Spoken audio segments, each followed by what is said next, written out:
Hello, thank you for tuning in to read another story with me. Today we're going to be reading a fiction story, and it's one of my favorite stories. We're going to be reading Stregonona. Now, this is an old tale that's retold and illustrated by Tommy De Paola, one of my favorite authors. We're going to be reading this story, and I want you to be thinking about the elements of fiction in here. So, you're thinking about the characters, who's in the story, the setting, where does the story take place? You're going to be thinking of kind of the different events that are going on. So if you're in one of the younger grades, you're thinking, what's the problem? What's the turning point? What's the solution? If you're in one of the older grades, you're going to be thinking, how does it start out? What's the conflict? What starts to go wrong? Think of the rising action going up that plot diagram, right? To the climax at the very tippy top, then the falling action and the resolution at the end. So I want you to be thinking of all those different elements, and I want to see if maybe at the end of the story you can identify all the different elements of fiction within the story Stregonona. So let's get started. Such beautiful illustrations.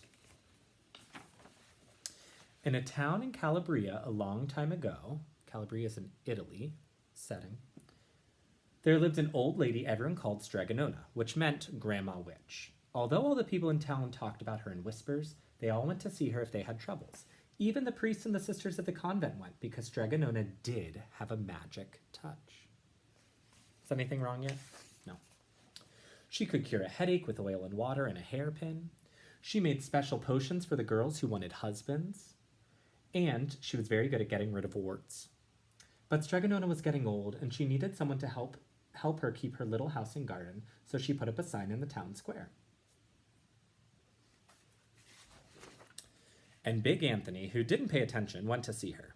"Anthony," said Stregonona, "you must sweep the house and wash the dishes. You must weed the garden and pick the vegetables. You must feed the goat and milk her, and you must fetch the water. For this I will give you 3 coins and a place to sleep and food to eat." "Oh, grazie," said Big Anthony. "The one thing you must never do," said Stregonona, "is touch the pasta pot. It is very valuable, and I don't let anyone touch it." "Oh, see, yes," said Big Anthony. And so the days went by. Big Anthony did his work, and Stregonona met with the people who came to see her for headaches and husbands and warts. Big Anthony had a nice bed to sleep in next to the goat shed, and he had food to eat. One evening, when Big Anthony was milking the goat, he heard Stregonona singing. Peeking in the window, he saw Stregonona standing over the pasta pot. She sang, "Bubble, bubble, pasta pot, boil me some pasta nice and hot. I'm hungry and it's time to sup. Boil enough pasta to fill me up." And the pasta pot bubbled and boiled and was suddenly filled with steaming hot pasta. Then Stregonona sang, "Enough, enough pasta pot. I have my pasta nice and hot. So simmer down my pot of clay. I'm hungry until I'm hungry another day." "How wonderful," said Big Anthony. "That's a magic pot for sure." And Stregonona called Big Anthony in for supper. But too bad for Big Anthony, because he didn't see Stregonona blow 3 kisses to the magic pasta pot. So he didn't see that part. He just heard her song. And this is what happened. Ooh, so the story's starting to shift, right? The next day, when Big Anthony went to the town square to fetch the water, he told everyone about the pasta pot. And naturally, everyone laughed at him, because it sounded so silly. A pot that cooked all by itself? "You'd better go and confess to the priest, Big Anthony," they said. "Such a lie." And Big Anthony was angry, and that wasn't a very good thing to be. "I'll show them," he said to himself. "Someday I will get the pasta pot and make it cook, and then they'll be sorry." That day came sooner than Big Anthony would have thought, because 2 days later, Stregonona said to Big Anthony, "Anthony, I must go over the mountain to the next town to see my friend Strega Amelia. Sweep the house and weed the garden. Feed the goat and milk her, and for your lunch there are some bread and cheese in the cupboard. And remember, don't touch the pasta pot." "Oh, yes, yes, Stregonona," said Big Anthony. But inside he was thinking, my chance has come. We're getting close to the problem or the conflict. See how he's thinking about that pasta pot? Oh boy. As soon as Stregonona was out of sight, Big Anthony went inside, pulled the pasta pot off the shelf, and put it on the floor. "Now let's see if I can remember the words," said Big Anthony. And Big Anthony sang, "Bubble, bubble, pasta pot, Boil me some pasta nice and hot. I'm hungry and it's time to sup.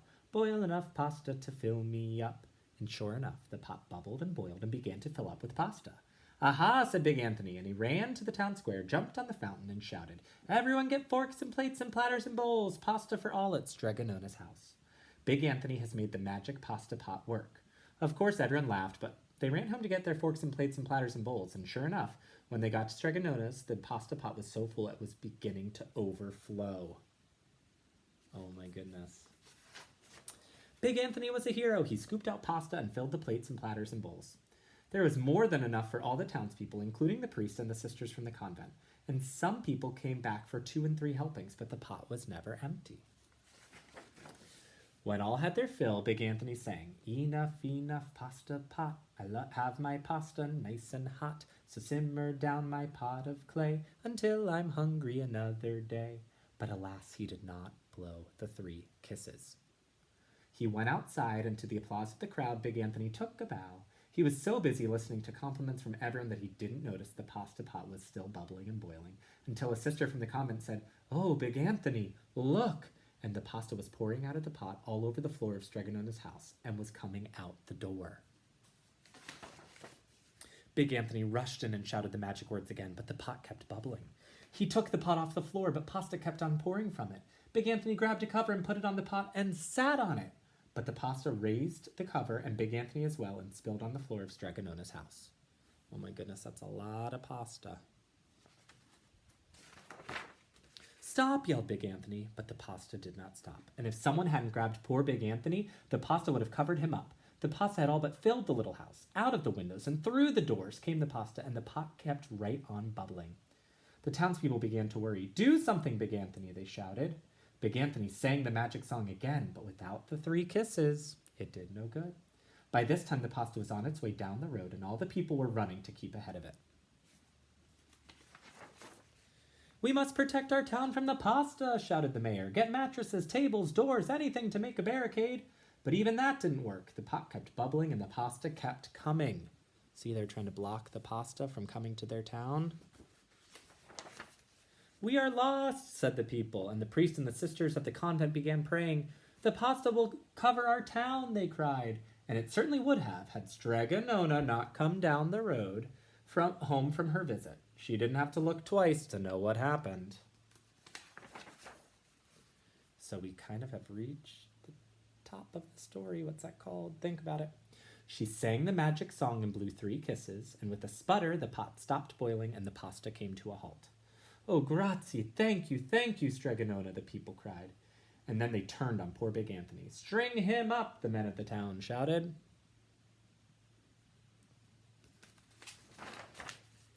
Now wait, said Stregonona. The punishment must fit the crime.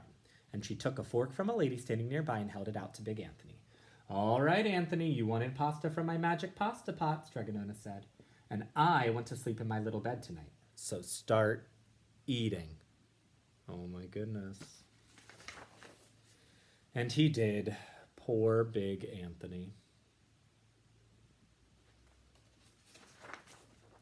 The end. All right. So we got to hear the full story, Stregonona. We kind of started at the beginning where we were introduced to the characters and the setting. So we were introduced to the story, right? Then there was a conflict or a problem. Something went wrong. There's some rising action up till the climax, the really big important thing. Then there was some falling action and the resolution. If you're in the younger grades, we had a problem, a turning point, and a solution. So I want you to think, can you identify all the elements of fiction in this story? Can you tell who the characters, the setting, the conflict, the rising action, the turning point, the falling action, and the resolution? Can you record what all of those are? All right, thanks for tuning in with me. Great job with this story, and I hope to see you again soon. Bye.